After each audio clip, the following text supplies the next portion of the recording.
el ciclo de poder con el que funcionan las turbinas a gas. Vimos la turbina a gas con regeneración y después una combinación de ciclos de gas con vapor.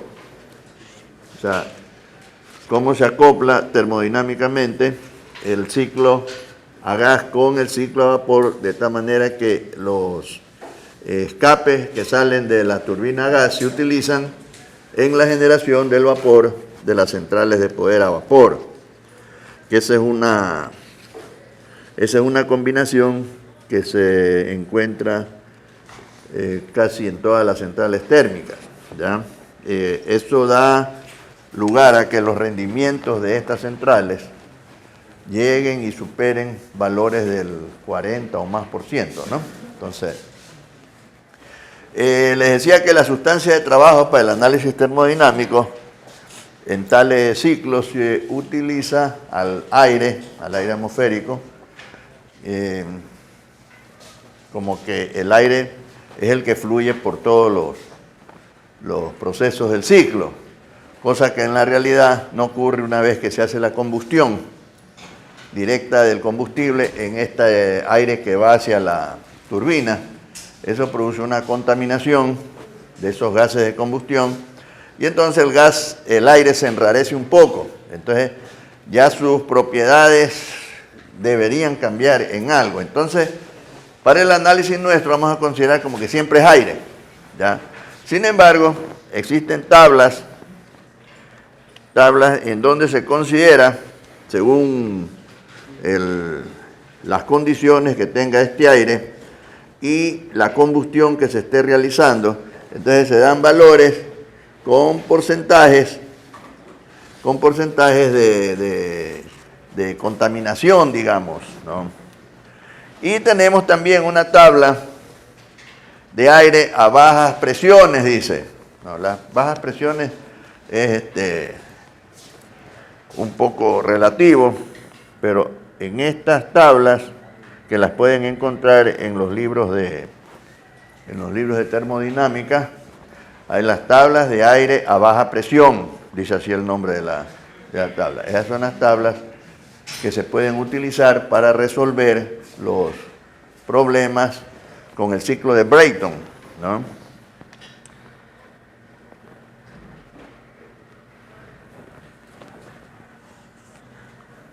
Estas tablas lamentablemente no constan ahí en las tablas que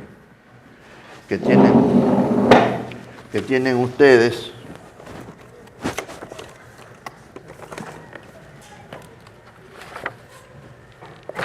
En las tablas de Keenan, y Kiss.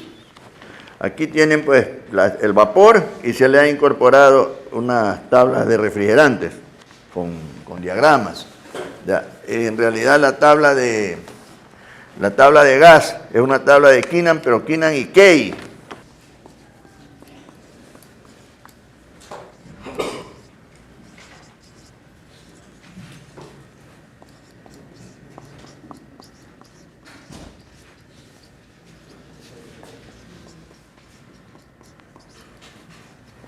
Keenan y Kay. Esas son las tablas que históricamente se han... Y las que contan en los libros, pues son versiones de estas tablas, ¿no? En el apéndice B mayúscula, del libro de Faires, ahí están una parte de esas tablas que les puede servir para los problemas. O yo les puedo prestar esta tabla para que le saquen la copia a las primeras hojas, ¿no? No son muchas, ya, para que tengan las tablas de... O usan la tabla que está en los libros, ¿no? Ahí en los apéndices ponen tablas de vapor, tablas de gases. Cuando hablan de tablas de gases, ahí está el aire, ¿no? Hay de hidrógeno, nitrógeno, ya, y está la del aire, que es la que utilizamos como sustancia de trabajo en el ciclo de Brayton, ¿no? Con las presiones y las temperaturas, ¿no? Determinamos las entalpías. Ahí están las presiones relativas, volúmenes relativos, ¿no?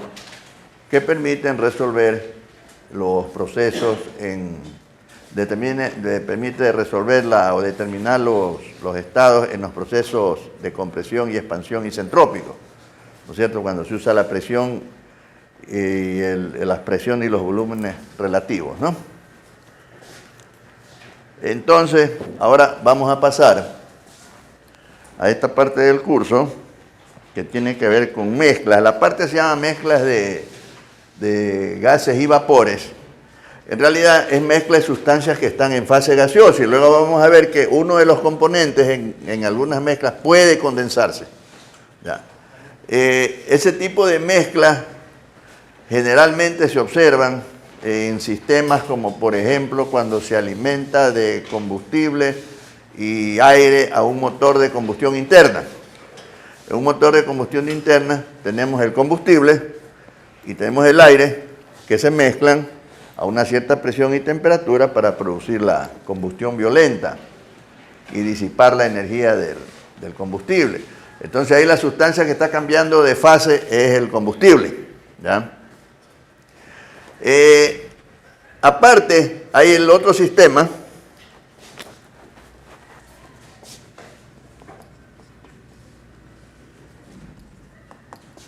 hay uno que es aire más combustible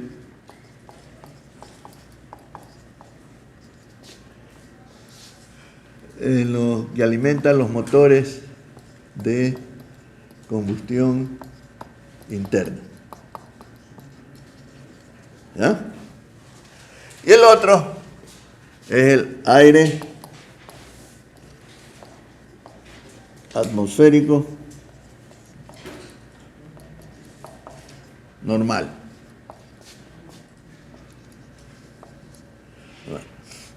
Este aire atmosférico normal se lo designa así, y ya cuando le ponen normal quiere decir que hay uno que es anormal, ¿no? Entonces, pero es el aire atmosférico que encontramos en el ambiente, sino que en la literatura aparece así como aire atmosférico normal, que es aire seco más vapor de H2O. O sea, el aire que encontramos en la atmósfera es una mezcla de aire seco más vapor de H2O. Ese es el aire que está en la atmósfera, ¿ya? Entonces, nosotros vamos a considerar algunas definiciones, ¿no es cierto?, que describen, para describir a las mezclas.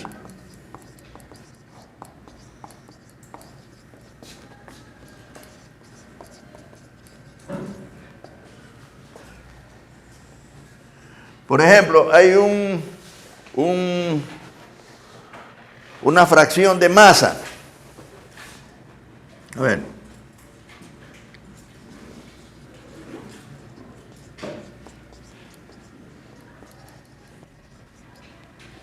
La fracción de masa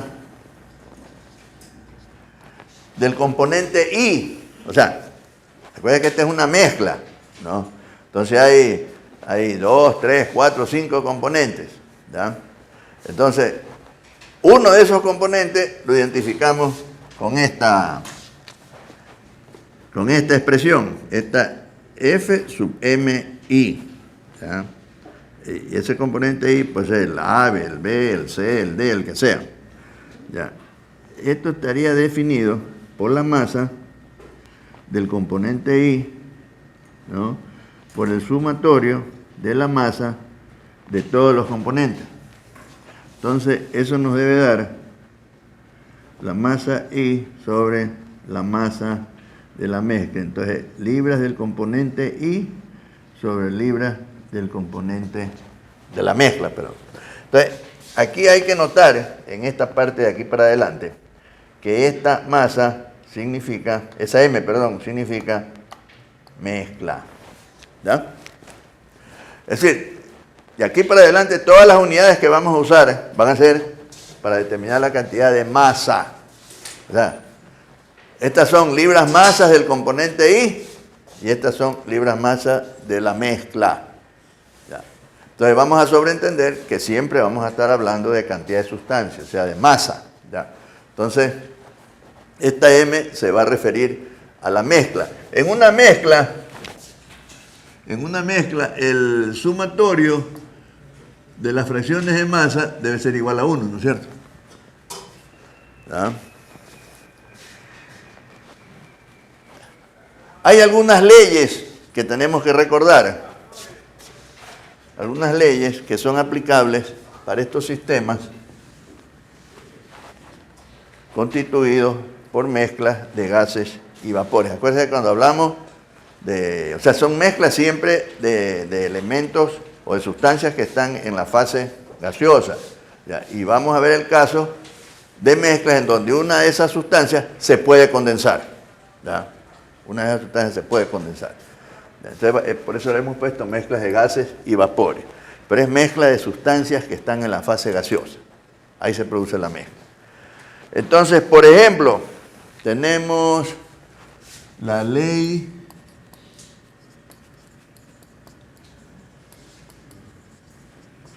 de Amagat, nos interesa. ¿Qué dice la ley de Amagat? Dice, el volumen, póngale, para que tenga ahí en su, abra comillas. Es casi lo que textualmente decía este señor, ¿no? El volumen total de una mezcla de gases es igual a la suma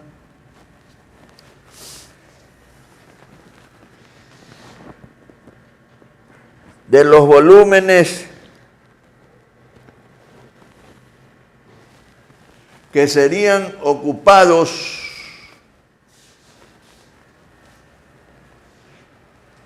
por los diferentes componentes,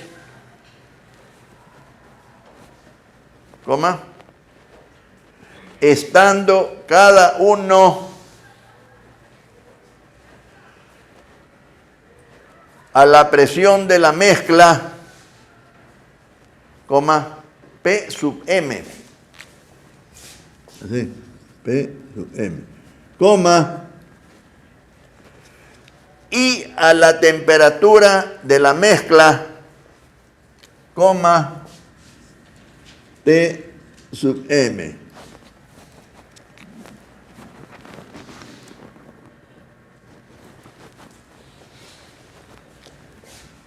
Punto y cierre la comilla.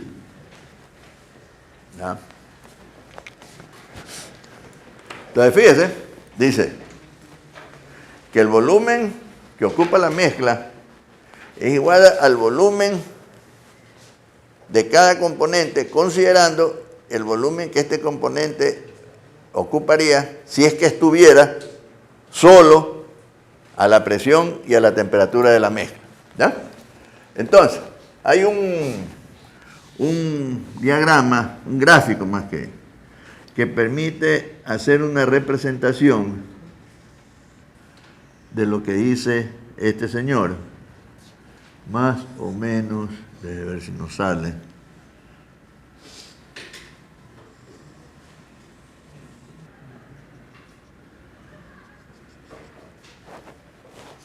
Si se nota ahí que hay, este es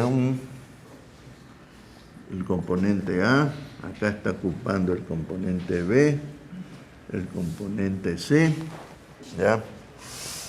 Y esto tiene presión de mezcla y temperatura de mezcla.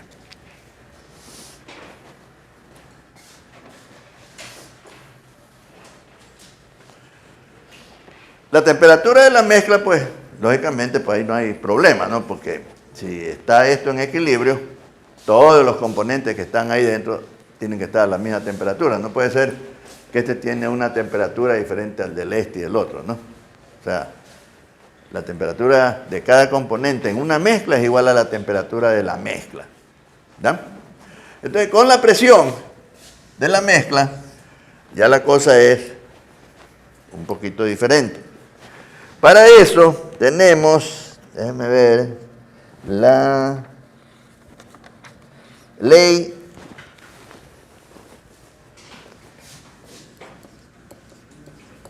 de Dalton.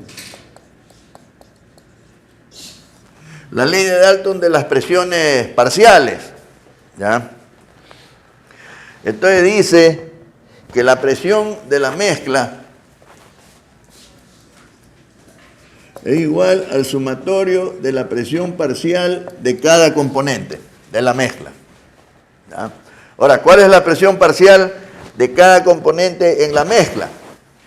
La presión parcial de cada componente de la mezcla es la presión que tendría el componente si estuviera solo ocupando el volumen de la mezcla y a la temperatura de la mezcla. O sea, ¿cuál es la presión parcial de este? Sería la presión que tuviera si es que solo ocupara el volumen de la mezcla a la temperatura de la mezcla. ¿Está? Esa es su presión parcial. ¿Ya? Entonces, la presión parcial de la mezcla sería el sumatorio de esas presiones parciales. Hay el principio de, o ley de, principio, pongámosle, de Gibbs y Dalton para las mezclas.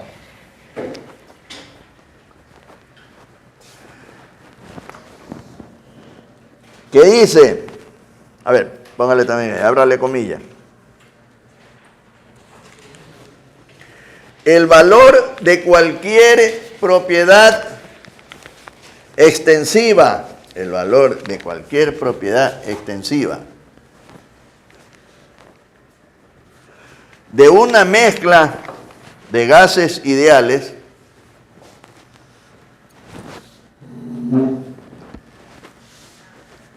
el valor, a ver, le repito, el valor de cualquier propiedad extensiva de una mezcla de gases ideales, coma, es la suma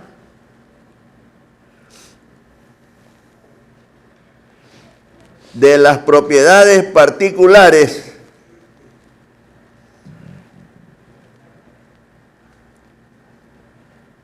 que cada componente tendría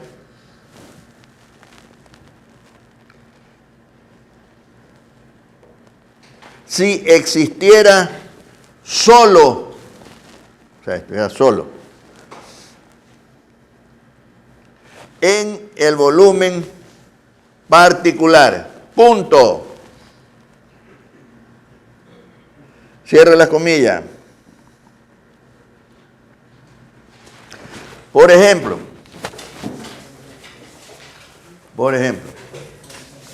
la entalpía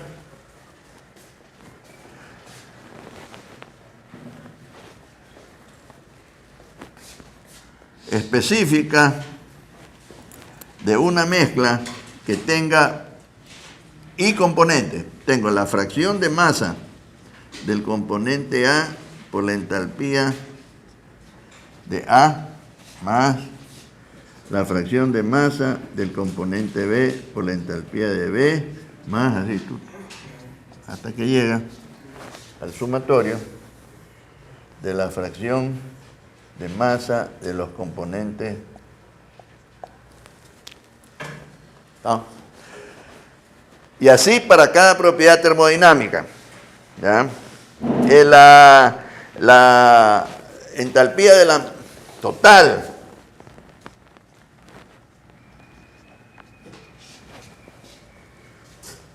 sería la masa de la mezcla por la entalpía de la mezcla.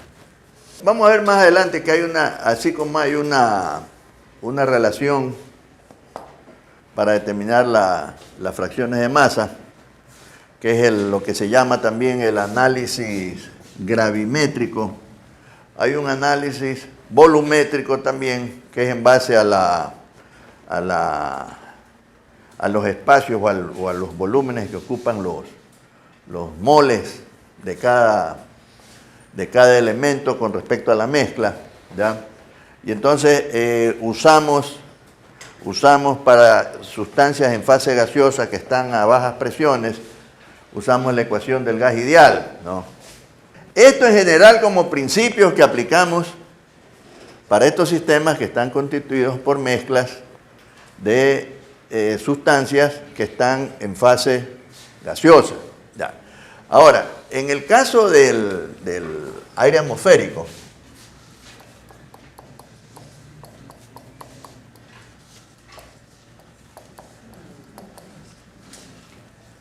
vamos a aumentar estas palabritas,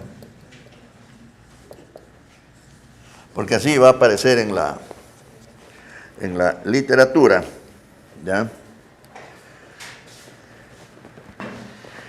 El aire atmosférico normal está constituido, como le decía ya, por aire seco más vapor de H2O. Este vapor de H2O en el aire atmosférico está generalmente supercalentado. Generalmente está supercalentado. Entonces, visto así el aire, como que está constituido por estos dos componentes, el aire seco más el vapor de H2O, su presión, lo vamos a ver para este análisis como presión de una mezcla que está constituida por la presión parcial del gas seco. Mira, yo le voy a poner a veces va a aparecer así o a veces va a aparecer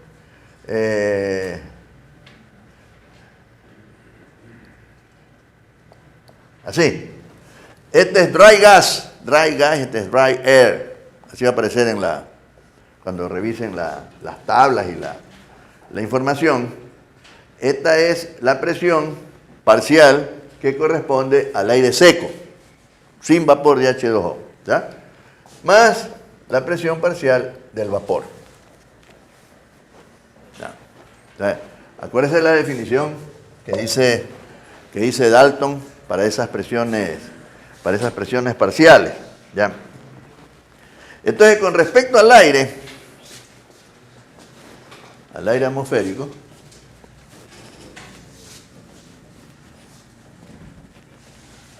este estudio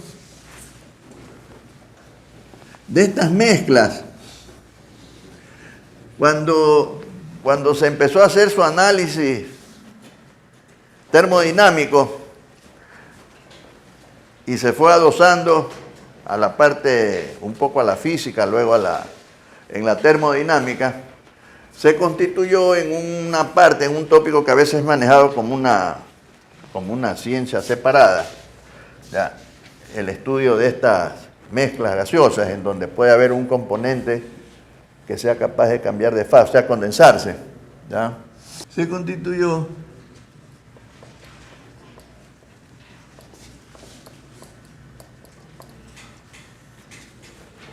en esta parte de la termodinámica ahora, la ciclometría, que originalmente se dedicó al estudio de estas mezclas gaseosas.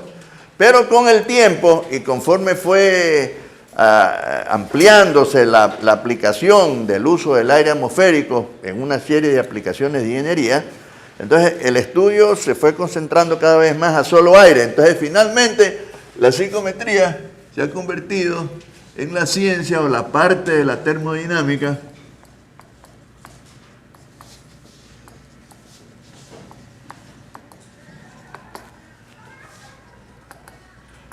que estudia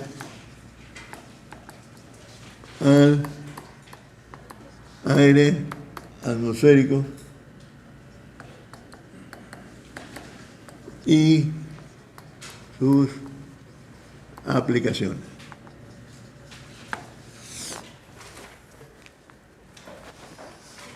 Entonces, cuando dicen un análisis ciclométrico, entonces es que vamos a hacer el estudio del aire atmosférico para una cierta aplicación. Entonces, las aplicaciones, pues, generalmente, como es aire atmosférico, la mayoría van a ser aplicaciones en donde estamos acondicionando ambientes que van a ser utilizados para producir efectos de enfriamiento o calentamiento.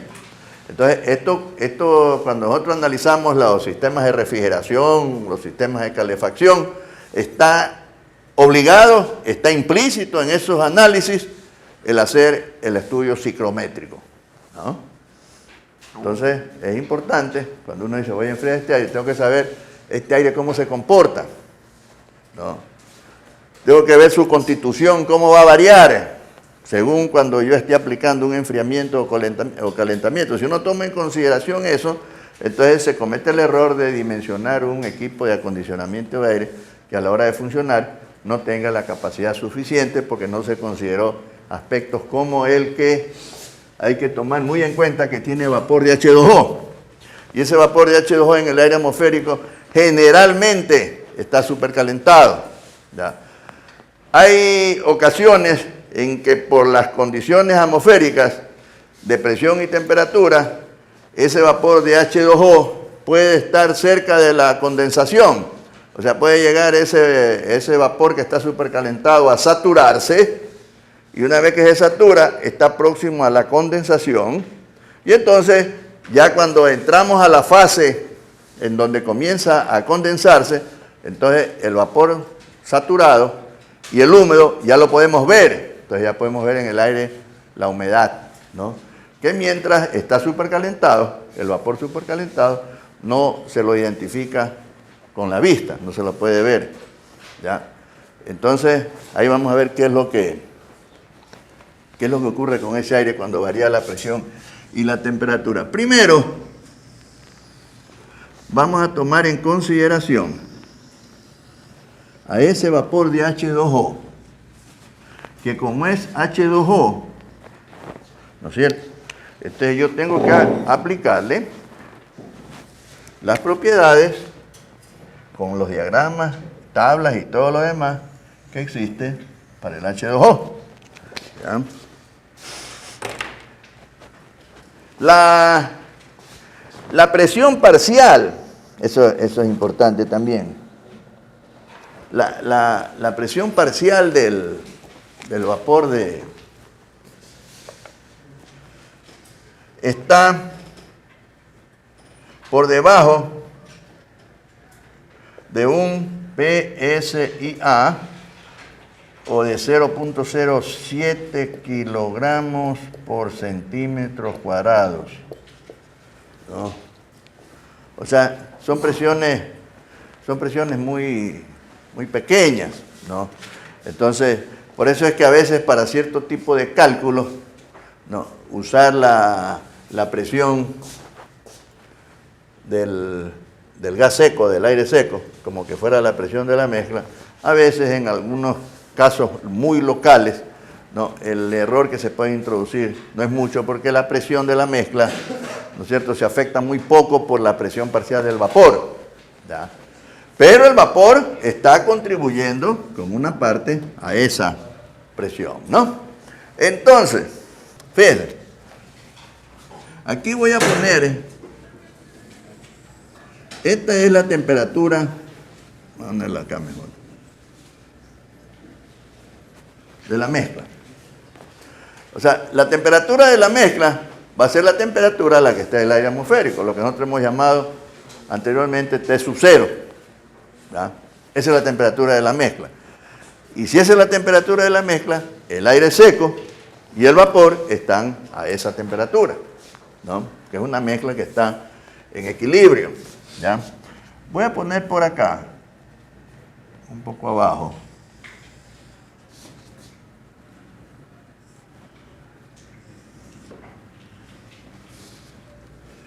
esta presión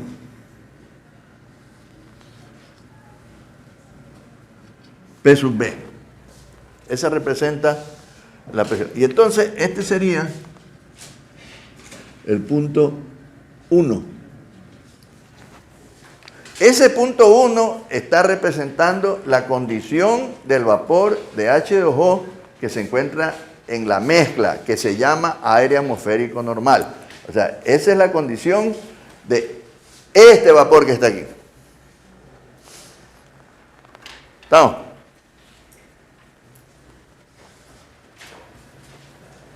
Acuérdense que tiene temperatura de la mezcla, o sea, la temperatura del aire atmosférico normal, pero su presión es su presión parcial. A este punto de aquí lo llamamos sub K, y aquí hay una presión P sub K. ¿Qué es la presión P sub K? Es la presión de saturación de ese H2O a la temperatura de la mezcla. ¿Estamos? Es la presión de saturación, ¿ya? La presión de saturación del H2O a la temperatura de la mezcla. ¿Estamos? Este punto de acá, lo vamos a llamar, se llama, ustedes lo van a encontrar, C. Que en este análisis pues, tenemos que notar pues que hay que diferenciarlo con el punto crítico de acá, ¿no? Entonces, este punto de aquí tiene una temperatura T sub C, ¿ya? Que se llama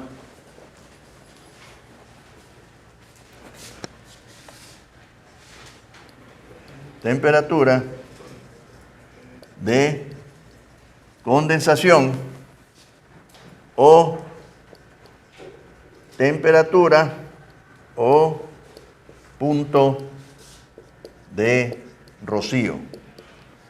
¿Ya? En inglés ese se va a llamar el dew point. Dew o dew point, cualquiera de los dos es igual. Dew point o dew point. Entonces, ¿qué es el punto de rocío?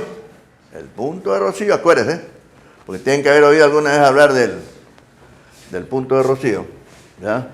El punto de rocío es la temperatura de saturación correspondiente a la presión parcial del vapor en el aire atmosférico normal. ¿Qué es la temperatura o punto de rocío? Es la temperatura correspondiente de saturación a la presión parcial del vapor de H2O en el aire atmosférico normal. Eso es lo que dice ahí él. Acuérdense que ese vapor tiene una presión. En este caso, la presión es la presión parcial, ¿ya? En la mezcla, aire atmosférico normal. Y su temperatura es la temperatura de la mezcla. Esto. Pero como es supercalentado, su presión corta a la temperatura de saturación. Ahí donde la corta la temperatura de saturación, ese es el punto de rocío. Ya, ese es el punto de rocío, ¿no? Entonces ocurre en ciertas horas y en ciertas épocas, según las estaciones por las que se esté pasando, las estaciones del clima, ¿ya? Que bajo ciertas condiciones de presión y temperatura, ¿ya?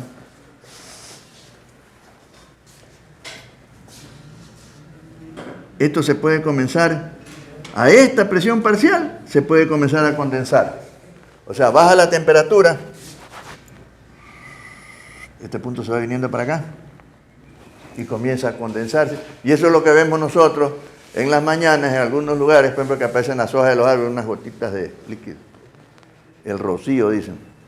Entonces, eso es lo que ocurre cuando vemos esas gotitas que se producen en cierta época del año, cuando baja la temperatura y hay una humedad que vamos a ver, la cantidad de masa de H2O en el aire atmosférico, también tiene que ver con esto, ¿no? Hay una época en donde la masa de vapor de H2O en la mezcla es mayor que en otras épocas, ¿no? Y entonces, primero, veamos lo que es la humedad relativa. No. La humedad relativa, que ustedes la oyen, que la hablan a cada rato, para describir las condiciones del clima, ¿no? ¿Qué es la humedad relativa? Primero se representa con esta letra, ¿ya? Y la humedad relativa está definida por la relación entre esta presión de aquí y esta presión de acá.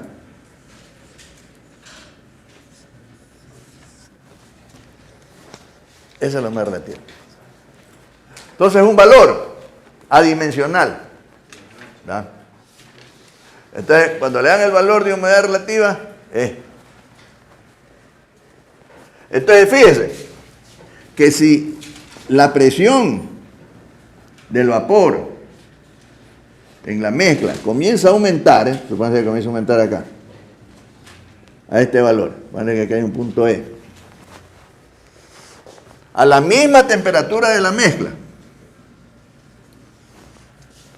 si se mantiene la temperatura de la mezcla, la presión de saturación, P sub K, debe mantenerse, ¿no es cierto? Entonces, ¿qué es lo que me va a variar? La relación presión parcial de vapor, ¿no es cierto?, que acá está, es mayor, y esta es la misma, entonces aumentó el valor de la humedad relativa.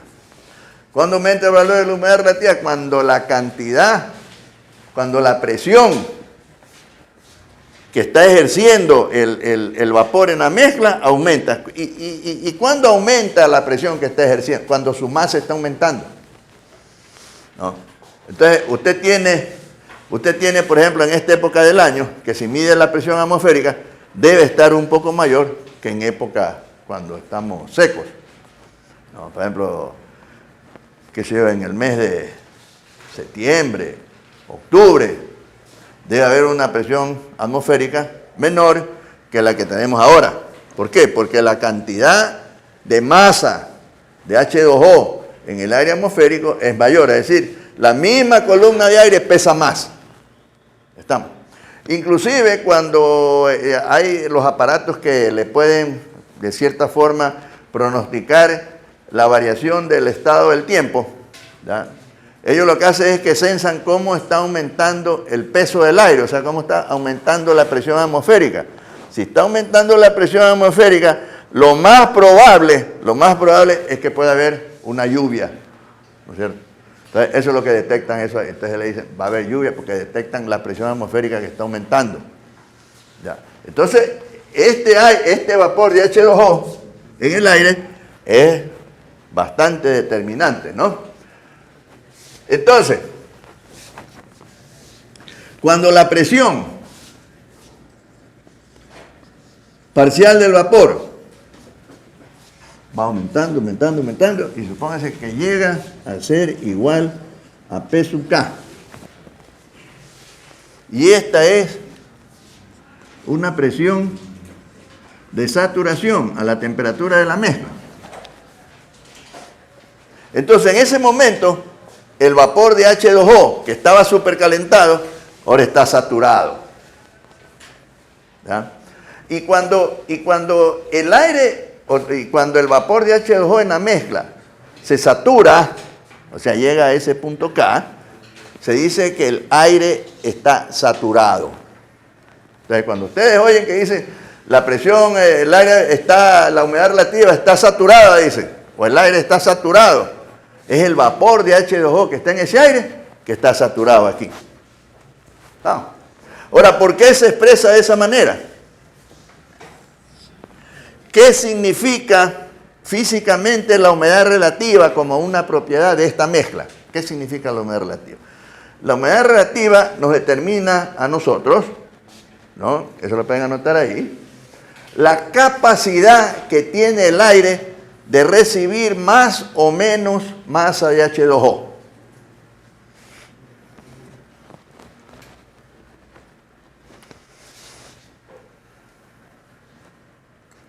la capacidad del aire atmosférico de recibir más o menos masa adicional de H2O. Punto seguido.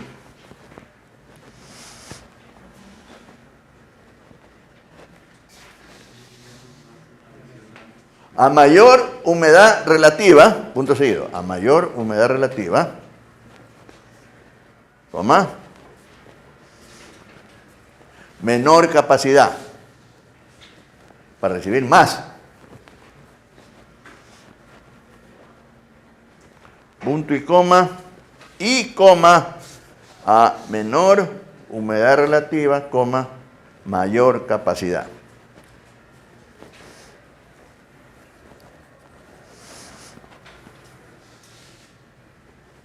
Punto. Entonces, si usted tiene un aire atmosférico con una humedad relativa baja, quiere decir que tiene capacidad para recibir más humedad alta. Vamos. Entonces, eso es lo que ocurre en las épocas cuando la humedad relativa, ¿no es cierto?, es baja. ¿Ya? O sea, esta presión está por acá. ¿Ya? Este valor es bajo.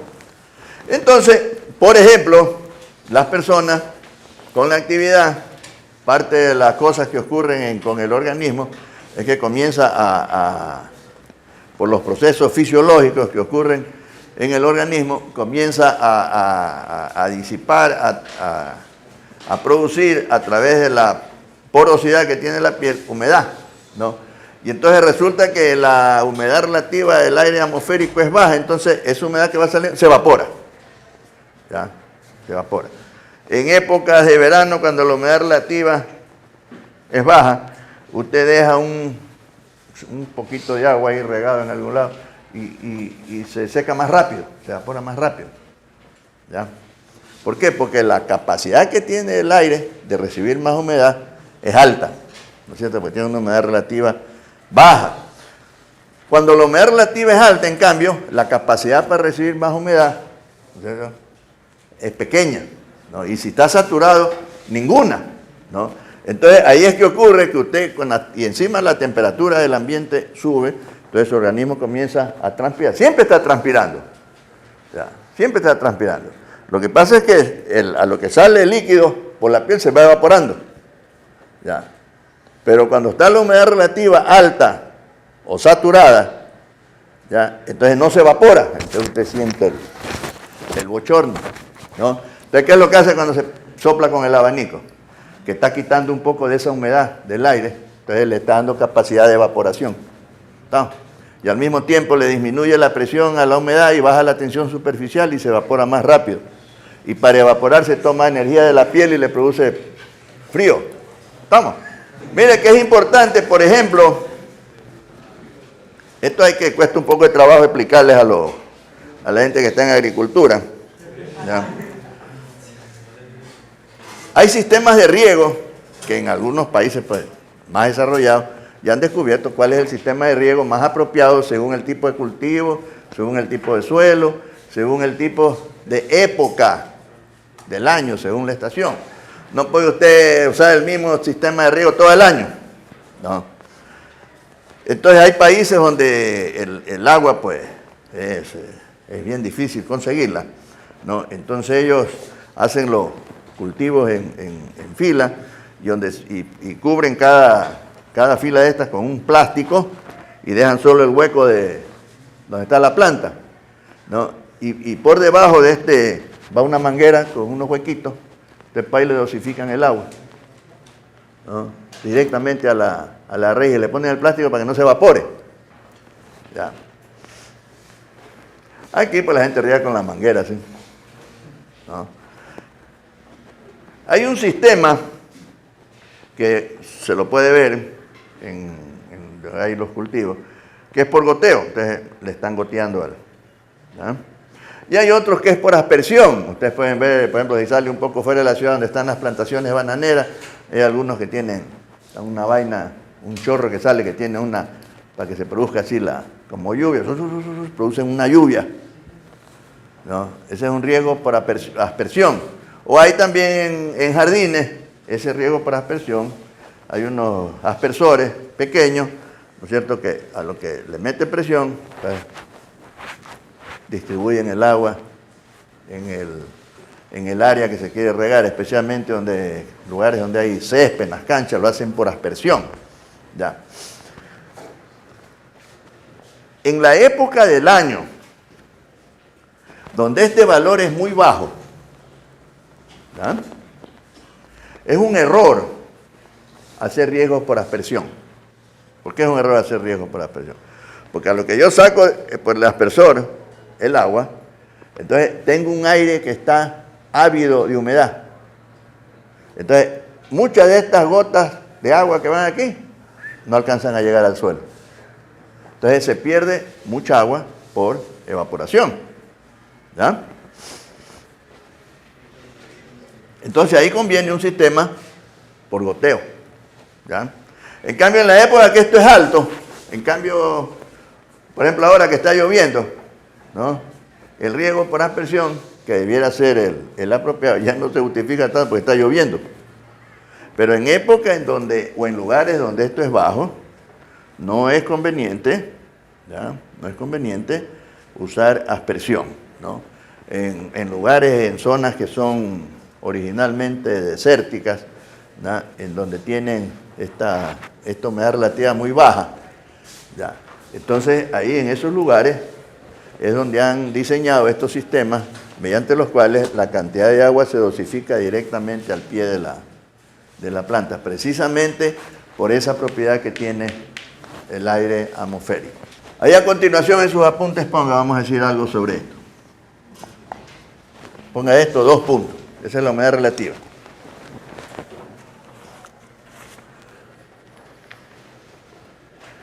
Es una propiedad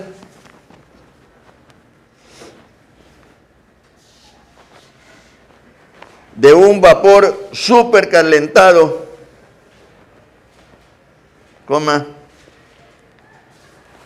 que solo se utiliza para mezclas gas-vapor. Punto.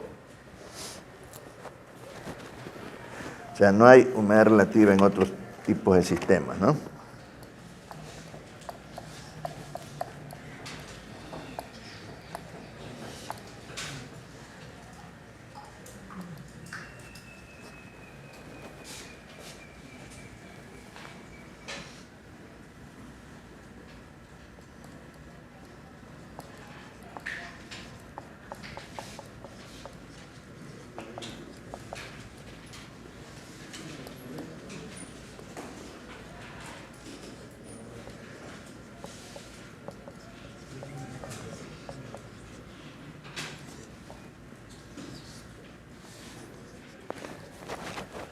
Fíjese, esta relación de humedad específica o humedad absoluta, se representa con esa letra omega minúscula, ¿ya?, es otra propiedad que necesitamos conocer para el análisis ciclométrico, para el análisis del aire atmosférico, ¿ya? Entonces,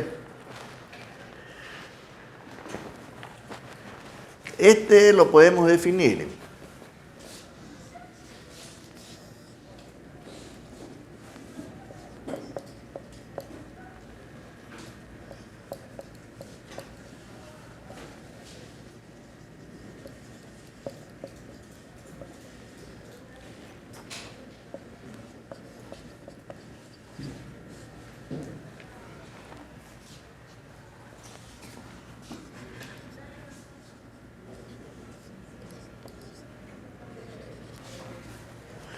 sí nos dice la cantidad de masa de H2O que está contenida en él. No la humedad relativa, la humedad específica, humedad absoluta o relación de humedad. Entonces, mire, yo tengo aquí las consideraciones, ya utilizándolo al aire como gas ideal, ¿ya? Y entonces,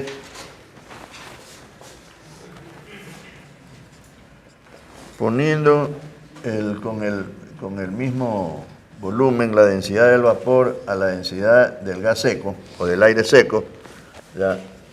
Entonces, P por B, este es del dry gas por temperatura de la mezcla, este es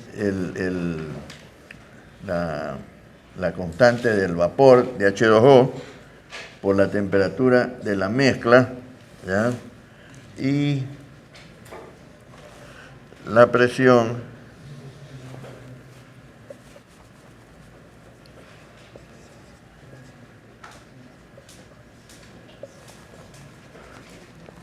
entonces esto podemos hacer el ejercicio viendo, pero no nos vamos a detener ahí. Esta humedad relativa, esta humedad absoluta, perdón,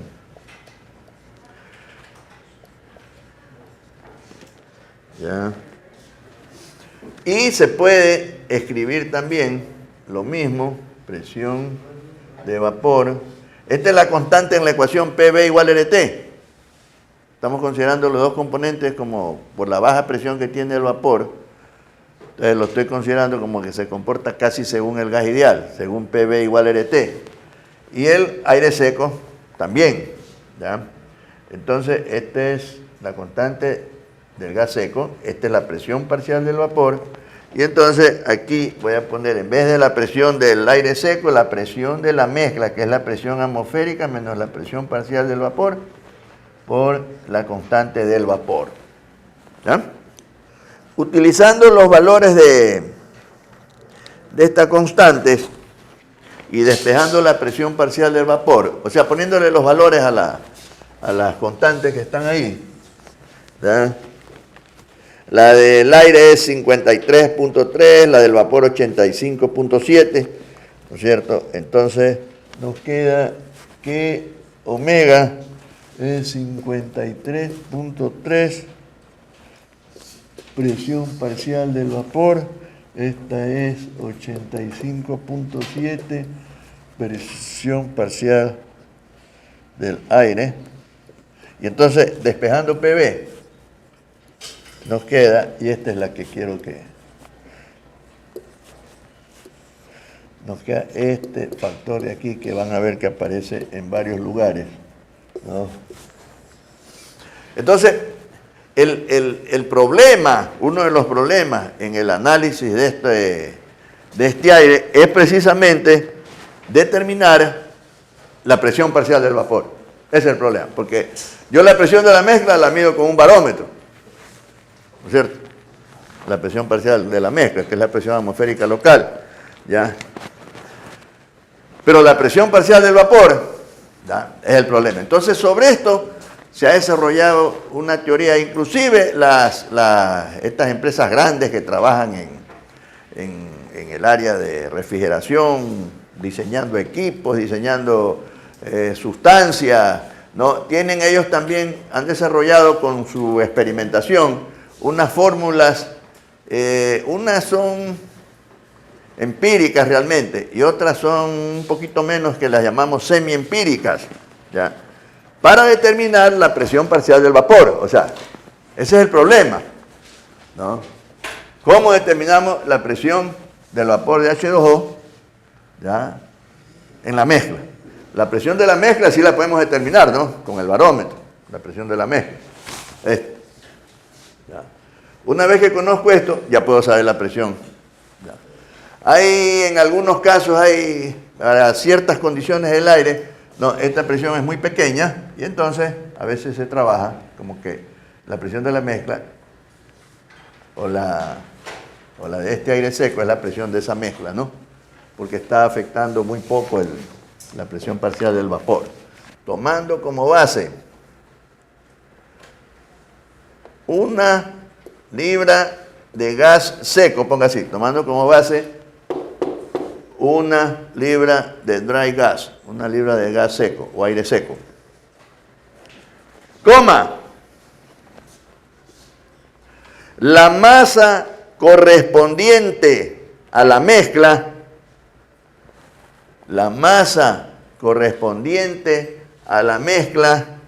es, abra paréntesis, 1 más omega libras.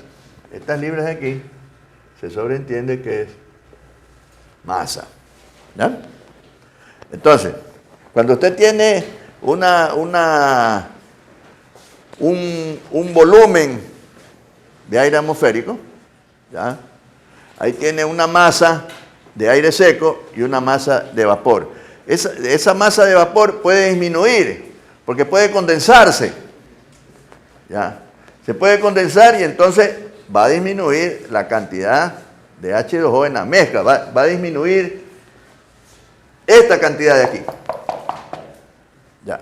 Pero no va a disminuir la cantidad de aire seco que está ahí. Es así, va a permanecer constante. Por eso tomamos como referencia y decimos, para cada libra de gas seco, esta es la cantidad correspondiente de masa de H2O o de humedad específica que tiene el aire. ¿Ya? Entonces, esa puede variar, porque el vapor se puede condensar. Acuérdense que es una mezcla de gas-vapor en donde un componente se puede condensar. ¿Ya? Punto aparte. La fracción volumétrica del vapor de agua en el aire es, aparte, X grande, así mayúscula, del vapor, es la presión parcial del vapor a la presión de la mezcla. A ver, la fracción volumétrica del vapor de agua en el aire, o sea, ¿cuánto volumen ocupa ese H2O en el aire? No, tiene presión, volumen, temperatura. ¿Ya? Entonces está dado por la presión parcial del vapor sobre la presión de la mezcla. ¿Ya? Eso lo vamos a poner, bueno, en realidad aquí hay una fórmula con los pesos moleculares. ¿Ya? Acá es de la mezcla. El uno es del vapor y el otro es del aire. 1 libra de aire. Ya, el asunto es que esto nos da omega sobre 0,622 más, fíjese. ¿Qué observamos aquí en lo que hemos escrito ahí?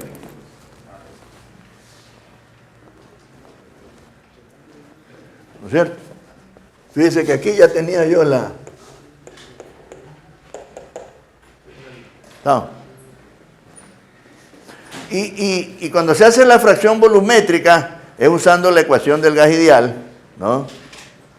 PV igual RT, ¿no? Y entonces, en base a eso se determina que la relación sea de presión parcial a presión de mezcla, ¿no? Y entonces, hay una expresión antes de eso donde se justifica la masa de agua sobre su peso molecular y el otro, la mezcla, la libra de aire seco sobre su peso molecular y la de vapor con su peso molecular, y entonces son los pesos moleculares redondeados, ¿no? Entonces, fíjense, tenemos por el momento la presión parcial del vapor, la presión de la mezcla, el punto de rocío. Acuérdense que el punto de rocío es una temperatura de saturación a la presión parcial del vapor. Tenemos una humedad relativa, que es una relación de presiones, ¿no? La presión del supercalentado sobre la correspondiente presión de saturación a la misma temperatura. ¿Ya? Tenemos una humedad específica o relación de humedad, que es la que nos dice la cantidad de masa de H2O que hay en la mezcla, o sea, en el aire atmosférico. ¿Ya? ¿Qué más? Tenemos una forma de determinar la presión parcial del vapor. ¿Ya? Entonces, ahora, Con esa fórmula, entonces ya uno tiene que idear la manera de determinar los valores que necesito poner en esa ecuación, ¿no es cierto? Fíjese que esta es la cantidad de agua que hay en el aire. Entonces, hay maneras, ¿no? Haciendo un proceso de enfriamiento, de condensación, puedo yo determinar cuánta masa de agua hay en esa cantidad de aire. O sea, yo puedo determinar esto. Lo que es difícil determinar es, haciendo mediciones, es esta presión parcial del vapor. Yo puedo, esta la mido con un barómetro. Esta la puedo determinar en una cantidad de masa de aire, enfriando y condensando el vapor, puedo determinar cuánto H2O hay en esa mezcla. ¿Ya? El asunto es que con esta relación, yo puedo determinar la presión, con la presión parcial del vapor, entonces ya podemos hacer todo el análisis que querramos de ese aire, ¿no? Entonces, y de aquí estamos viendo que esta relación volumétrica, ¿no es cierto?, la determinamos de esa misma expresión, ¿no? Entonces, ¿alguna pregunta?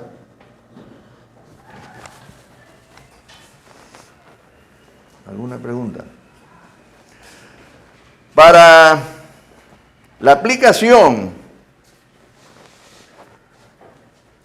de este aire atmosférico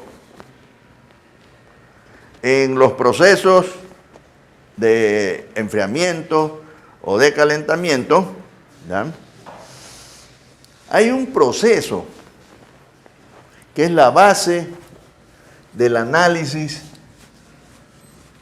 de las aplicaciones del aire atmosférico en enfriamientos y en calentamientos, ¿ya?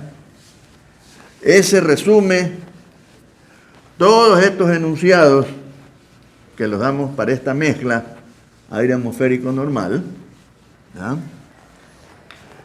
en sus aplicaciones de uso más frecuente en la ingeniería. Este es el famoso proceso de saturación adiabática.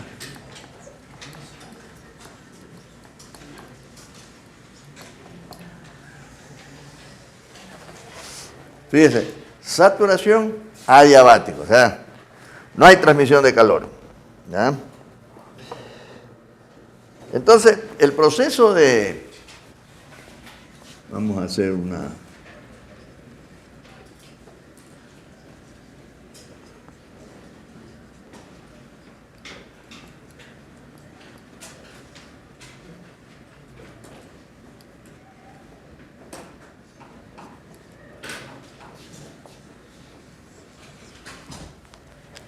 el proceso de saturación adiabática ocurre en un sistema de flujo estacionario o estable.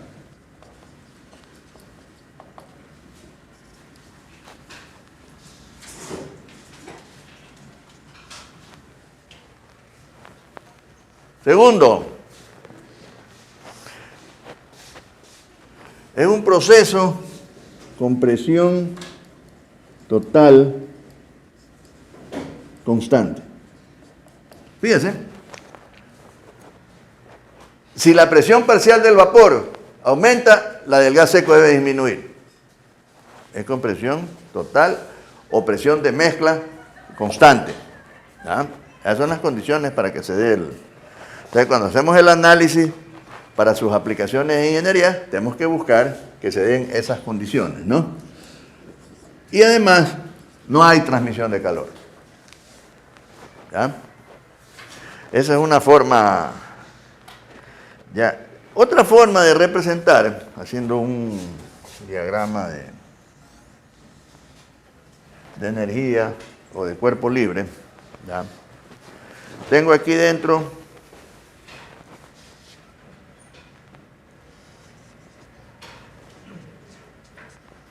presión constante, tenemos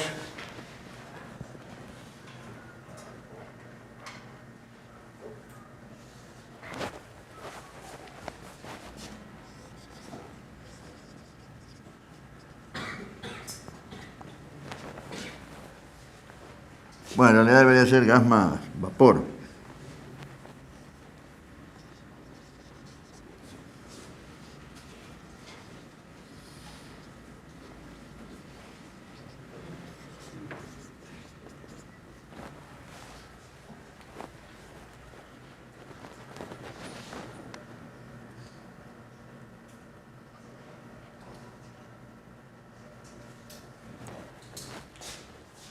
Eso.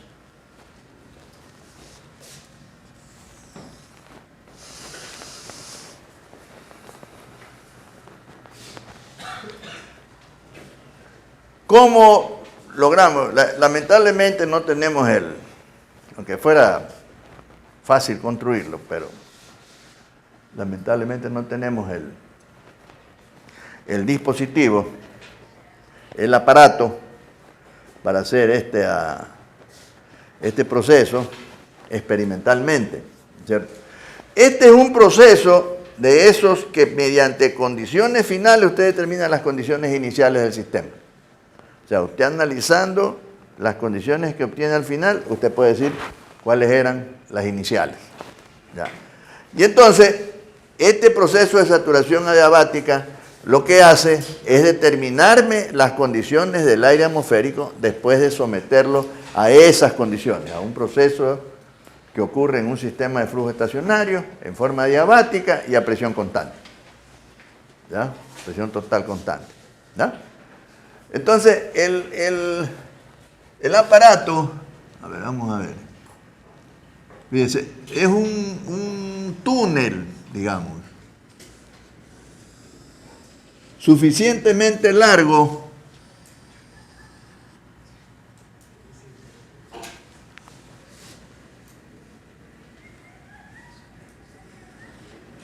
este es un túnel en el que tengo que tener sus paredes debidamente aisladas para asegurarme que sea adiabático el proceso. Eso lo voy a representar de esta manera.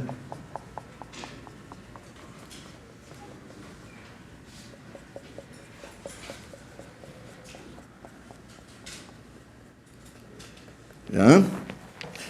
Y este ducto o túnel me permite almacenar aquí H2O. Este es H2O. ¿Ah?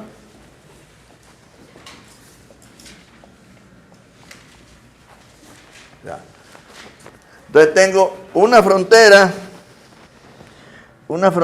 a la entrada, aquí que la vamos a llamar D, y tengo una acá a la salida que va a ser W, así. ¿Ya? Entonces por aquí tengo el aire seco, por aquí voy a representar así el vapor, entrando por acá,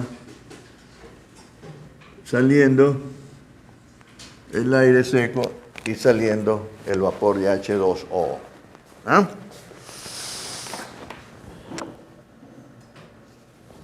Aquí tengo 1 libra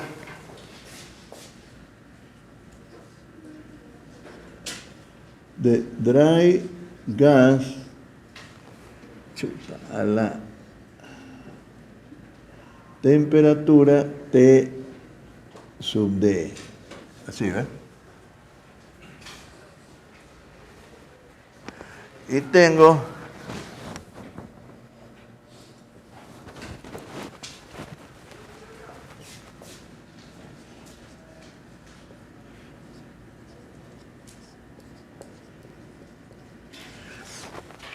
una cosa que hay que observar. Por esto que está aquí, por dice que por cada libra de aire seco, la cantidad de humedad puede variar, ¿ya? Entonces, nosotros cuando damos la información de las propiedades de estas mezclas, ¿no? Nosotros decimos todas por libra de gas seco, por libra de gas seco. Entonces van a ver que las tablas de propiedades están por libra de gas seco. Entonces yo tengo aquí comienzo a usar, ¿ves? Este aire que está entrando aquí, para esta libra de gas seco, está entrando esta masa de vapor. Mezclado, ¿no? ¿Está claro?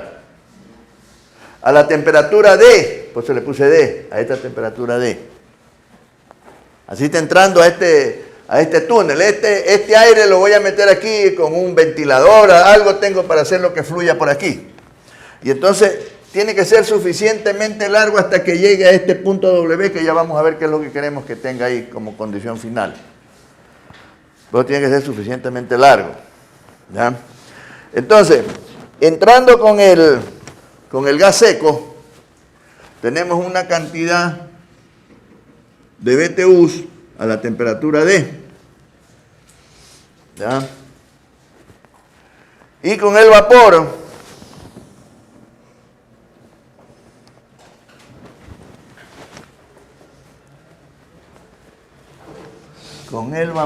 a ver, pongámosle D por H del vapor a la temperatura D. O sea, esa es la energía que se está incorporando a este sistema, que yo no le puse todavía la frontera, que sería esta de aquí, la frontera, ¿ves? Por aquí iría la línea de frontera. Imaginaria, ¿no? Entonces tengo cruzando, ese es mi sistema, ese aire que va por ahí. No, aquí le podemos poner frontera, aquí le puedo poner señalando esta pared que es adiabática. Aquí sigue saliendo la libra, a ver, le vamos a poner acá, la libra de dry gas, pero este va a estar a la temperatura TW. Esto no se ve aquí. Dice, por aquí sale una libra de dry gas, o sea, gas seco, a la temperatura TW. Eso que está allá. O sea, esta masa aquí sale acá. Esa no se altera. ¿Alguna pregunta?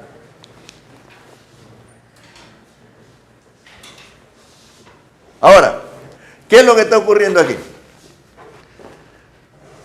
A lo que fluye esta corriente de aire, ¿ya? Disminuye la tensión superficial sobre esta agua.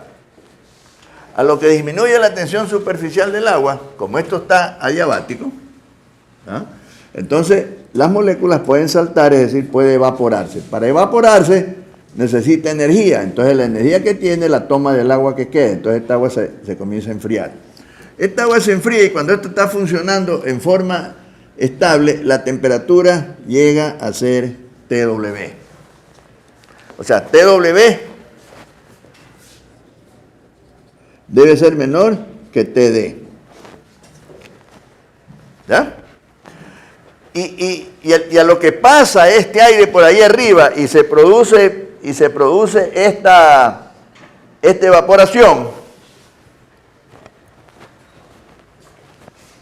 se incorpora masa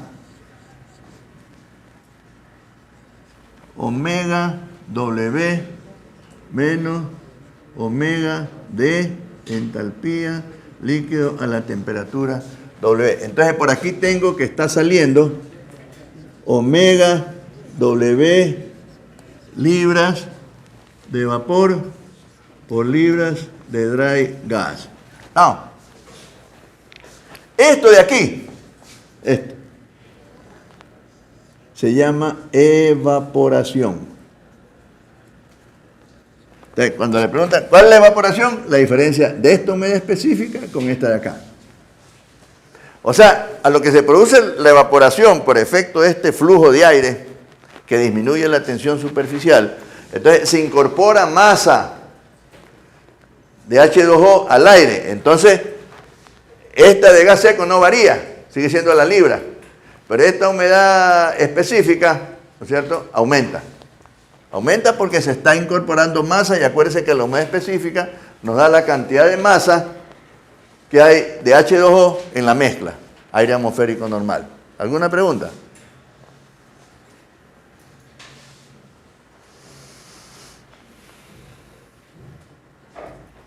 Ahora, acuérdense que este es el sistema, esto que está aquí encerrado. Entonces, este de aquí, cuando sale con entalpía A la temperatura W, y este sale con omega W H del vapor a la temperatura W. Ahí estamos. Ese sería el diagrama de energía, ¿ya? El diagrama de energía del proceso de saturación adiabática. ¿Por qué le pusimos D y por qué W? Porque esta condición de aquí se la considera como que está seco todavía, y acá aumentó la cantidad de vapor, aumentó la humedad y se llama wet. Wet para húmedo y dry, la D para seco, ¿no? Entonces ahí hay que hacer un análisis. Fíjense que cuando está ocurriendo ese proceso en este diagrama, ocurre que aquí se produce, a esta altura, la temperatura TW. Esa temperatura TW a la que llega, que es una temperatura de saturación aquí, ¿ya? Es una temperatura que está debajo de la temperatura de la mezcla, es decir, el aire se enfría porque esto se va enfriando, ¿ya? Y llega a este valor. Entonces es importante acordarse que la temperatura de la mezcla está aquí, la temperatura de rocío está acá, y esta está entre las dos. No puede darse un caso en donde la temperatura de rocío sea mayor que esta. Esta temperatura TW tiene nombre.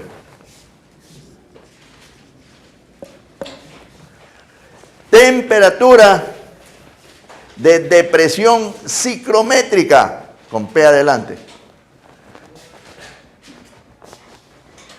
De depresión ciclométrica o temperatura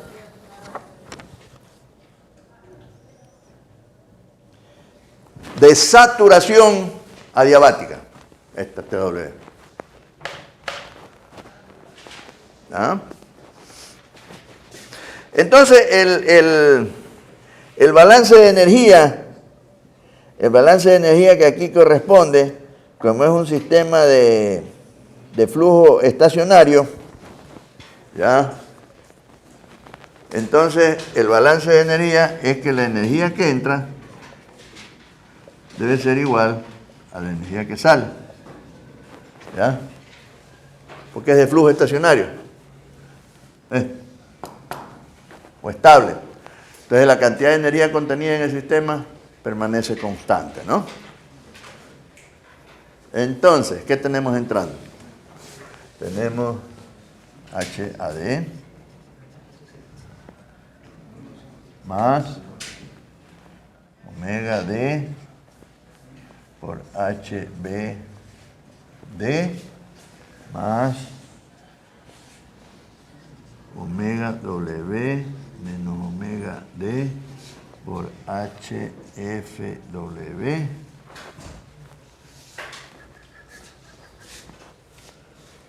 y saliendo tenemos HAW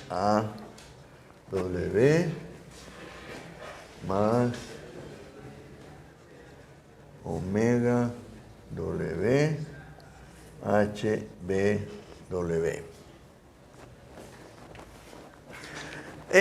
Acondicionando los subíndices, de acuerdo a los subíndices de la tabla de de la tabla de vapor, ¿ya?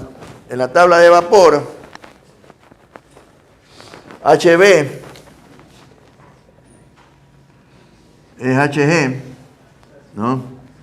Y entonces HB menos HF es igual para la tabla a HFG. ¿Se acuerdan? ¿No? Entonces,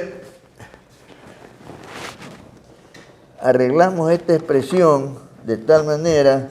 Ah, y también el aire. El H, a ver, el HAD menos el HAW. Yo lo puedo escribir con el CP del aire, ¿ya? Y puedo poner aquí TD menos TW. No. Esos reemplazos puedo hacer en esa ecuación y entonces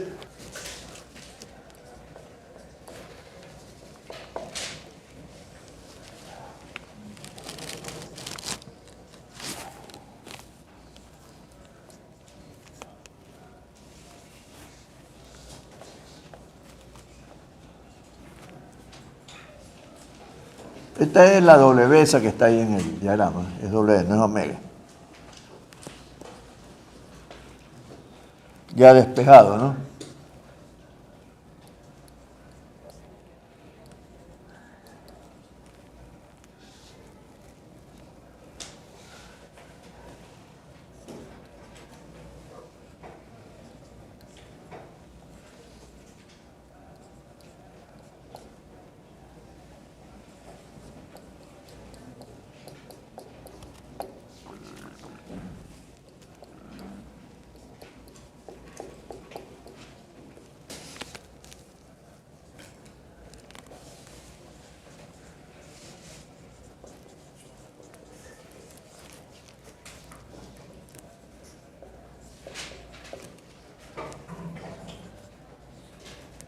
Dice que aquí también se puede tener la presión parcial de vapor, primero RB, presión de la mezcla, este sí es omega, aquí R del dry gas, omega por la constante del vapor, o presión del vapor, ¿ya?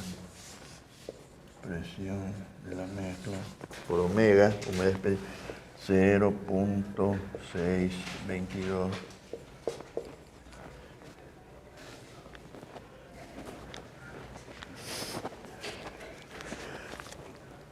Entonces, con esas ecuaciones, nosotros podemos determinar la condición del aire acá a la entrada de del ducto, ¿ya?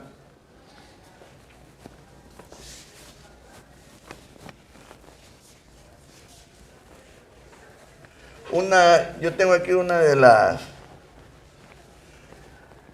Ahora hay otras ecuaciones, ¿ya?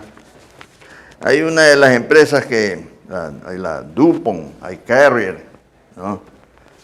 Empresas grandes que no solo hacen la producción de equipos para la venta, sino que hacen investigación también para mejorar los productos. Entonces Carrier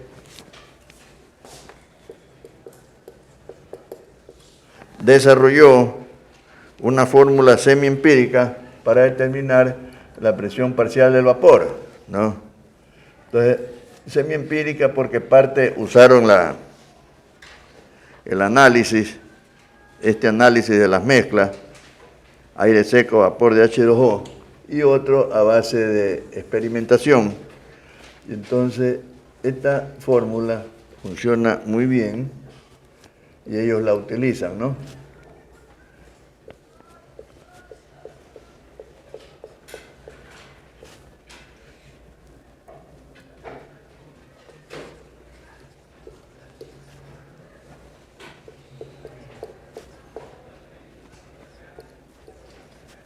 Esto está en PSIA. Miren, la próxima clase, vamos a ver, no había calculado llegar hasta aquí. Ya para traer y ver lo que es un ciclómetro, ¿ya? El ciclómetro es un dispositivo que permite determinar la humedad relativa a base de la temperatura ordinaria y la temperatura de bulbo húmedo, ¿ya?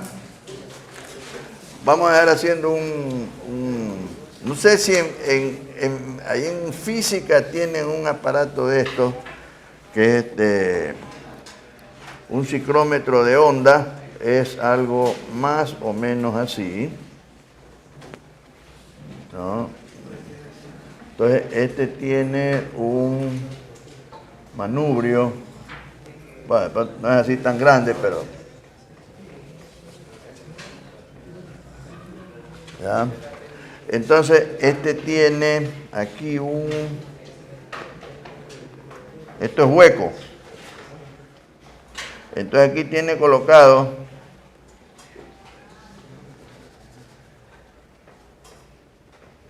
un termómetro y aquí al lado tiene otro termómetro,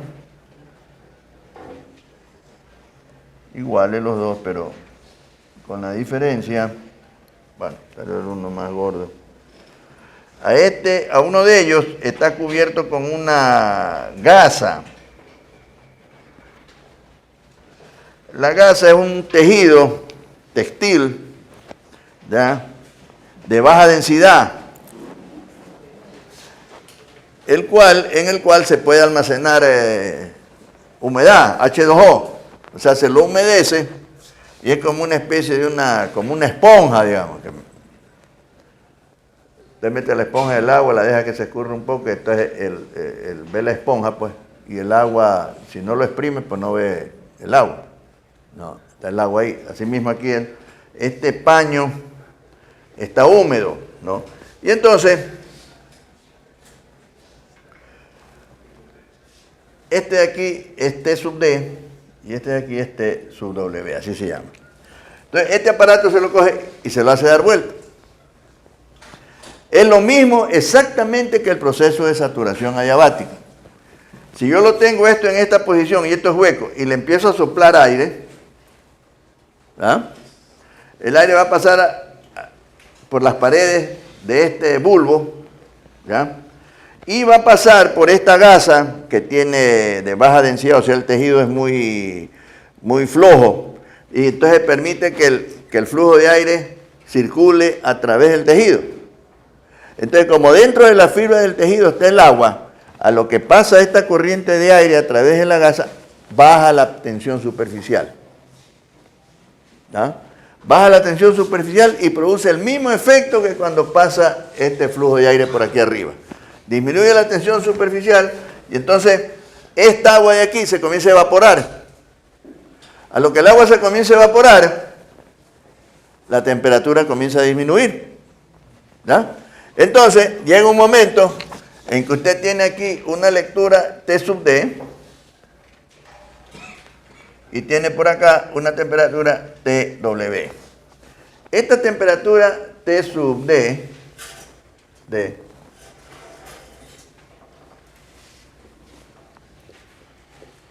es la temperatura ordinaria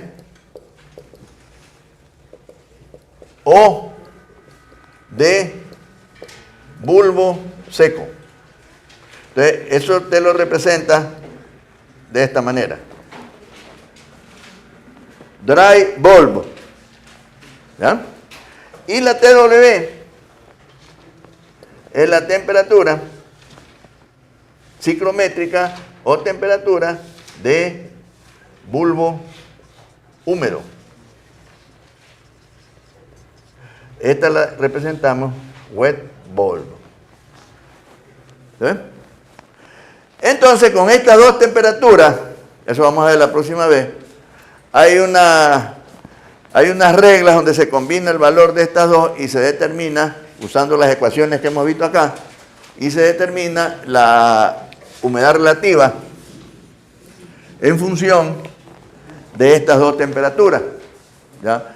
Y entonces, actualmente existen una serie de dispositivos electrónicos mediante los cuales se detectan estas temperaturas, ¿ya? Y digitalmente uno tiene los valores de la humedad relativa. En lo que vamos a ver en la próxima clase, nosotros combinamos las dos temperaturas, ¿no? Y poniéndola una temperatura encima de la otra, hay una escala que nos dice cuál es la humedad relativa, ¿ya?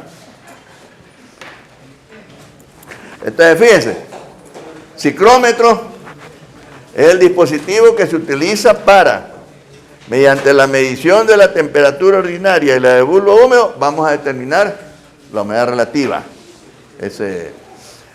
La temperatura de bulbo húmedo se determina mediante un proceso de saturación adiabática que se produce en el bulbo de uno de estos termómetros colocando una gasa húmeda y haciendo circular el aire. El mismo efecto, si yo soplo el aire con un ventilador para acá, se va a producir si esto lo hago dar vuelta. Que eso es lo que se hace. Se hace dar vuelta el ciclómetro hasta que las temperaturas lleguen a un valor estable, ya no se muevan. No. Mientras esté la temperatura W disminuyendo, sigue disminuyendo, tiene que seguirlo hasta que llegue un momento que ya se queda estacionario, entonces ahí hacemos la lectura. Y con esos dos valores determinamos la humedad relativa del aire que tiene a la entrada del túnel, o sea, el aire que está en esta localidad. Por eso es un proceso que mediante condiciones finales permite determinar las condiciones iniciales. ¿Alguna pregunta? Muy bien, vamos a pasar a la lista. Hoy día tenían que entregar dos trabajos, ¿no?